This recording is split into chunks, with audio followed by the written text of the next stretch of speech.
Hello, guys. I would like to welcome you to yet again another episode of my Breath of Hope podcast. My name is Victor, and today we'll be talking about how to pick the right partner.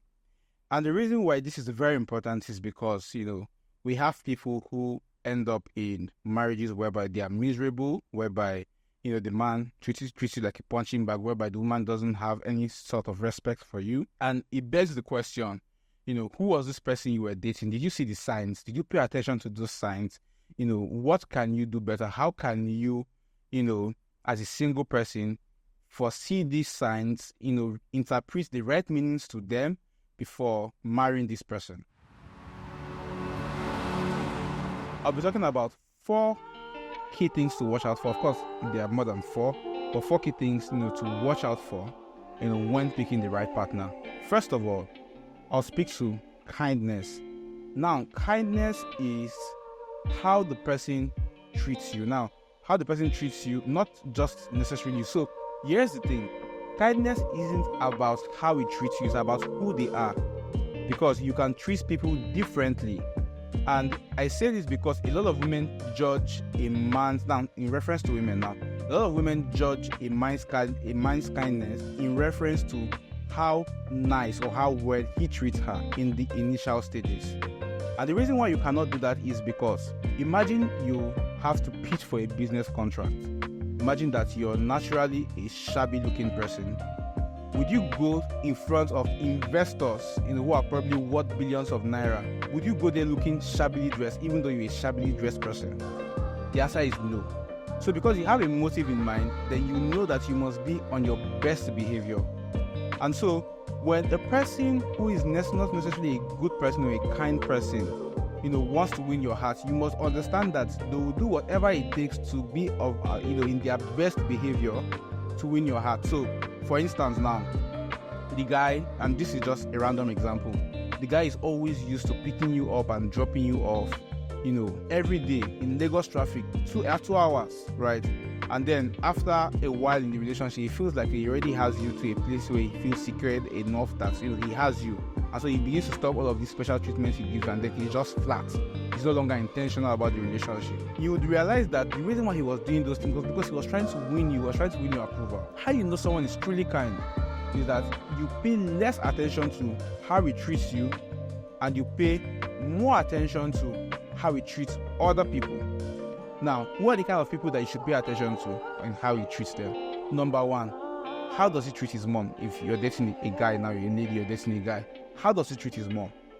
Does he show respect to his mom? Now, I don't mean showing respect so much that he's now a mommy's boy. That's an extreme, right? Does he show respect to his mom? How does he treat, people who are less privileged than him socially? So people like the waiter, people like, say, the house help, people like, say, the security guys. How does he treat them? Does he look down on them? Does he treat them with disdain? That's how you know who he is. How does he treat people who he doesn't really need or want any favor from, and he doesn't necessarily have any emotional, affiliation with them? Is he always looking to cheat people? But he says he will never cheat you. You have to pay attention to these little signs, because guess what? When he eventually marries you, or when she eventually marries you, it is the depth of who the person you're marrying is that you begin to see, that you begin to interact with. That's when they let their guards down and they are now free to be themselves with you. And so if what you see is a liar, a cheat, that's who he has always been. So pay attention to these little things. Is he okay with lying to people? Who is he with other people? Pay attention to those things. That's who he really is. Don't miss out on this side. Don't say, oh, he loves me, he will never do this to me. When, the stage of see finish enters and the person's guard is down, that's who he will be to you. Secondly, who are his friends? Now, I say this because it's very important. Your friends, to a large extent, are the summarized version of who you are or what you accept. And I put it this way. Imagine that a person has friends, and then one of his friends does something that is really bad. Let's take it to the extreme. Imagine, you have a friend that raped somebody. Let's say he's a guy, he raped somebody. You most likely, if your head is correct, you most likely not be willing to be a friend to such a person, because in your mind you'll be like, why would you do something so vile?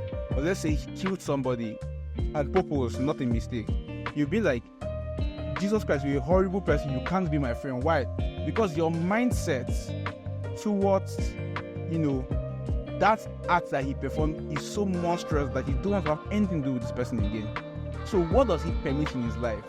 Is he the kind of person that is surrounded by people who cheat and cheat in such a way but they are so unapologetic about it and is comfortable with it? Even though he doesn't cheat, chances are there will come a time whereby that influence might find expression in his life, right? So who are his friends? Are you comfortable with the kind of people his friends are? Because chances are he's either that way presently or it's just a matter of time because he has already permitted that behavior in his life. Another example or another thing you should watch out for is teachability. The world is filled with a lot of arrogant human beings, a lot of people who hate being wrong, who are so proud and arrogant that you can't correct them, that you have to argue and argue and argue and restate and overemphasize and reemphasize and all the emphasis before they now even say, okay, I understand what you're saying. And that's just for one thing. What now happens to the other things? And so it's very important that the person that you are with is teachable. And teachability in this case is just the ability to be able to understand that or realize that you are wrong without necessarily trying to be so defensive or trying to make a fuss about it. And I think that this is so important because it just makes life easier. For some of us, we are okay with not dragging matters as long as the person that you are with is like, okay, I admit I was wrong, I'm sorry. For some of us, what makes us really angry is when people have been shown in your very face that you are wrong and the person is still arguing. And teachability in this case also means that the person is able to admit that he wasn't wrong, which means that the person is not as proud or as arrogant as other people, right? And it makes you compromise less, because when you have somebody who is refusing to admit that he's wrong, guess what? In a case where he's really wrong or she is really wrong, you would have to compromise, and you keep on compromising and compromising till you don't even know who you are anymore. Final sign or last sign is accountability. The person must be accountable, and this is very important. It's important for both parties, but it's extremely important for a man. And the reason why it's extremely important for a man is because if you are following the traditional setting of the man being the head and the woman being submissive to the man, then you must have a man who is not a law unto himself. And what that means is that you are a human being, irrespective of the fact that men have been given some level of leadership or whatever in the family. At the end of the day, you are a human being. And what that means is that you make mistakes. And so there are cases whereby the woman is sure that she's right, the man is also sure that he's right, he wants to go that way, and you are sure that he's going the wrong way, like you are 500% sure that this is the wrong way to go. Who is the person that can speak sense into the man that, when he calls the man to order, the man is like, I was wrong, let us follow this way. Or, in a case whereby the man is doing something very wrong and you're persistently trying to find a way to get across to him, to reach out to him to say that, no, let's not do it this way, that you are wrong on this, right? Or you hurt me so much and we have to find a way to try this issue. And the man is insisting that, no, that's how things should be. Who is that person that you can reach out to, talk to the man, and the man sees as a symbol of authority over his life? Now, it doesn't necessarily have to be his pastor. It may be, but not necessarily his pastor. It could be some sort of mentor that is wise and you trust in his counsel over the man's life, right? And also for women, it's also very important to watch out for these signs of accountability. Is she accountable to her parents?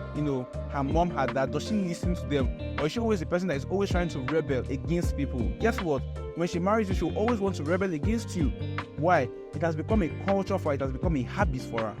And so these are the things that you should watch out for when you're trying to, settle down with a person. You want to know if the person is, fit enough to be a partner. Of course, there are other reasons. There are other things to look out for, which is not now generic, but is now tailored specific to you. But you now have to know who you are and what you want. Now, if you can feel free to add some other tips in the comment below, and I'll be very happy to respond. Right. Thank you so much for your time. See you next week. Bye.